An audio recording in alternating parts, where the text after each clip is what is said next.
Anggalarang, yang juga dikenal sebagai Wastu Kancana, adalah ayah dari Ningrat Kancana, tokoh yang kelak dikenal sebagai Kamandaka.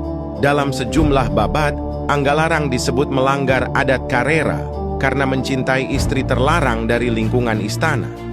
Pelanggaran adat ini membuat masa pemerintahannya hanya berlangsung sekitar 7 tahun dan tidak sepenuhnya diakui oleh sebagian penulis babad. Kekuasaan kemudian dilanjutkan oleh putranya Sri Baduga yang kerap dipandang sebagai pengganti sah Wastu Kancana atau Anggalarang. Sementara itu Kamandaka memiliki banyak sebutan: Tohan di Galuh, Ningrat Kancana, hingga Aki Kolot. Dalam Koropak 630, nama Kamandaka disebut sebagai Banyak Catra jauh sebelum gelar Siliwangi muncul. Dalam Babad Pasir dari Purwokerto, Banyak Catra juga dikenal sebagai Kamandaka. Tokoh yang dikisahkan pernah menjelma menjadi lutung. Perwujudan lutung ini bukan sekadar dongeng, melainkan simbol hukuman karma akibat pelanggaran adat yang mengguncang tatanan kerajaan Sunda kuno.